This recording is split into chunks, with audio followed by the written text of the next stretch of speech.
I lived in a normal suburban neighborhood with friendly enough neighbors, or at least I did until they sold their house and moved away. The house remained empty for over a month, which I found kind of odd, but I figured there must be a valid reason for this. Maybe the new owners had to finish their work in the city before they could move. Then suddenly, on one sweltering hot summer's day, a moving truck appeared in the driveway. I watched through the blinds and saw two moving guys carrying furniture and boxes inside. When they finished, they left, but strangely, there was no sign of any new neighbors. About a week later, I was taking the trash out when I saw a car turn into the neighbor's driveway. 3 people, 2 adults and a kid, got out of the car and hurried into the house. I didn't see them that clearly, but what I did notice was that they were all wearing jackets, scarves, and gloves, even though it was at least 90 degrees. I gave them a neighborly wave over the fence, but they scurried inside without acknowledging me. Then the next evening, my friend came over to watch a movie. We suddenly heard this loud crashing noise coming from next door. My friend and I both exchanged wary looks. I didn't want to be that guy who didn't help his neighbors out when there was a problem, so I walked around to next door to check on them. The place was pitch black. No lights were on inside that house. I rang the doorbell and waited. Through the door's frosted glass panel, I saw something inside flash past. I rang again, but still no one answered. I turned to leave when I heard a creaking behind me and looked to see a man that had slowly opened the door. He was wearing a winter jacket and had these oversized sunglasses on, so I couldn't see much of his face, but what I could see of his complexion was ghostly pale. I introduced myself and asked if everything was okay, as I'd heard a crash. He gave me this cold stare and then told me that everything was fine, but I should stay away. He continued to stare at me before he suddenly slammed the door shut with such force, caused me to jump. I began walking back to my house, feeling confused and uncomfortable about the whole thing, when I heard a psst. That's when I saw this girl of about 12 hiding behind the car. She was wearing a winter jacket, scarf, hat, gloves, and fur-lined boots, and was shivering as she hugged her legs. In her hand, she was holding something, but I couldn't quite make out what it was. I asked her if she was okay and if she needed me to get someone. She shook her head and then revealed what was in her hand. It was this bronze pocket watch. She dangled it in the air and whispered, "It's almost time." She repeated those exact words 3 times and then stood up and gave me this helpless smile. Before I had thought of anything else to say, the door opened and that man stood there staring at us. He continued to give me a long, cold stare as the girl placed the pocket watch in my palm and then walked over to him and disappeared into the house. This whole thing was giving me the creeps, so I quickly went home, and I was still clutching that pocket watch as I tried explaining to my friend what had just happened. My friend thought my neighbors were crazy and said I should stay away from them. It turns out I didn't have to, as that same night, they all got into their car and drove away. That was over a month ago, and the house has been empty since. There's no for sale sign or anything, and their possessions are still in there. The day after they left, I was tinkering around with the pocket watch when a compartment opened and I found a folded up note. On it, it said, "The time is almost here." I don't know what that means. All I do know is that just living next door to that house and knowing they could come back at any time gives me the creeps. There's something not right about them. I just don't know what it is. I'd been renting a townhouse in my neighborhood for a couple of months, and at first it seemed fine. But then weird stuff started happening. It all began one morning when I looked out of my kitchen window and saw that my garden furniture was on the other side of the yard. I knew I hadn't left it like that, as it'd been on the patio. I went out to look and saw a frayed red string tied around my wicker chair. I cut it off and moved the furniture back. The next morning it happened again. The furniture was on the other side of the yard, with a frayed red string tied around the wicker chair. This was weirding me out, so to be safe, I bought a doorbell cam and positioned it directly over my backyard. The next morning I checked my phone and saw that there was motion on the cam at precisely 3 a.m. I watched it and saw a grainy figure climb over the fence into my backyard and drag my furniture across the yard. Then they just stood there swaying as they faced the chair. I watched the footage again, and the more I did, the more certain I became that from his height and build, it was my next-door neighbor, Stan. He was a man in his 60s who lived with his wife. I'd never had a problem with them before, and I didn't want to start accusing him of something when I wasn't certain it was him. So that night I stayed up and watched. At 3 a.m., my phone started vibrating with motion from the cam. So I peered through the window and saw someone out there. I heard the scraping sounds as they dragged the chair across the yard. I could tell it was definitely my neighbor Stan. I recognized his camouflage print jacket.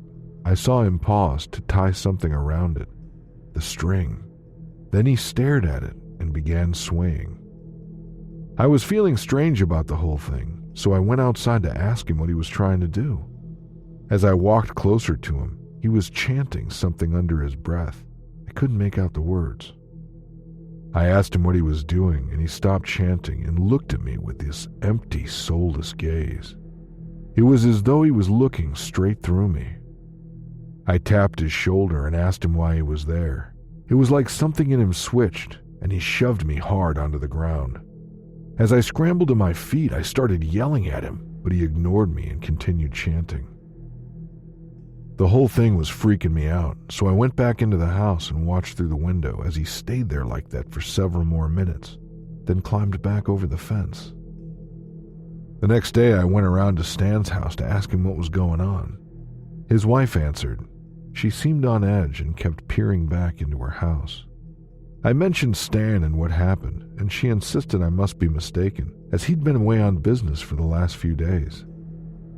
I didn't believe her, especially since his truck was in the driveway. I went back to my house and hoped that this would be the end of it, only it was just the beginning. I locked all my furniture away and placed wooden planks to heighten the fence to make climbing over it harder. Only the next night at 3 a.m., this relentless thudding on my door woke me up. My heart pounded as I peered through the peephole. It was Stan again. Still just standing there in his camouflage jacket and staring straight forward with this ridiculous grin. I wasn't going to answer, no way. Eventually he walked off, only he didn't go toward his house, but instead walked over to the maple tree in my front yard and started circling it. I watched on, perplexed at what he was doing. He was there for about 10 minutes, just circling it. Then he tired of doing that and left. I opened the door and went over to the tree. Looped around the trunk was a frayed red string, and hanging from the end of it was this dirty, rag-eared rabbit plushie with one of its beady black eyes hanging on a thread. It was the creepiest thing I'd ever seen. The next day, I went over next door to demand this crazy stuff stop, but no one answered. This was a few weeks ago, and nothing's happened since, but I'm freaked out that it will. I've installed cameras on all sides of my house, but it's the not knowing that's the worst part. I just don't know why Stan's doing this or what he wants from me. Is it all just a harmless prank or something else? I just don't know what it all means.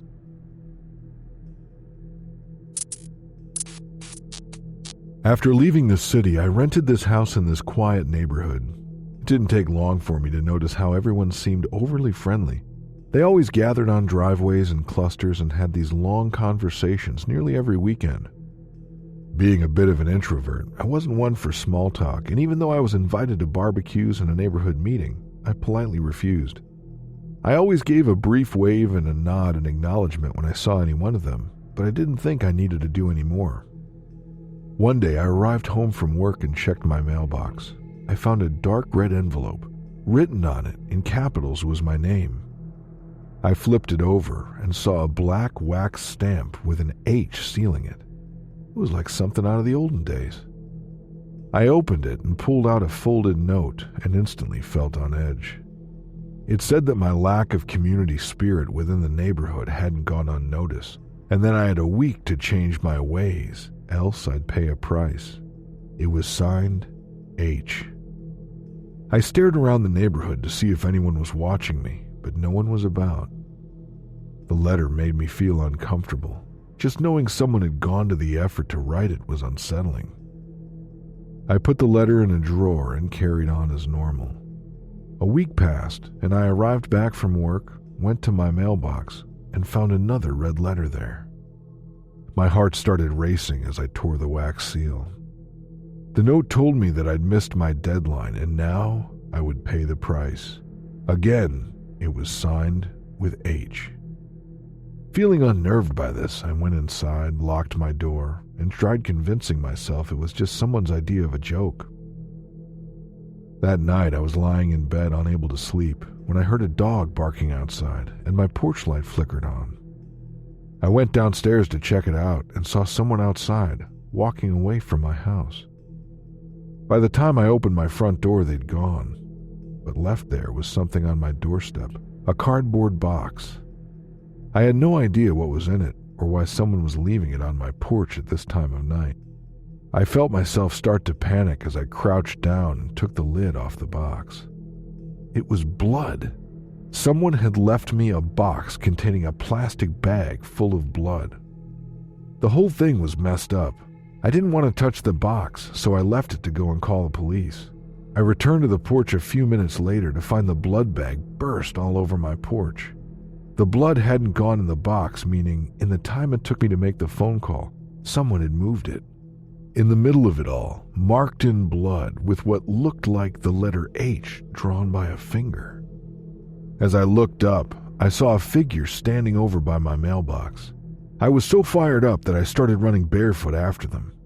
I was halfway down my driveway when I noticed they had a mask on and were holding something I couldn't see.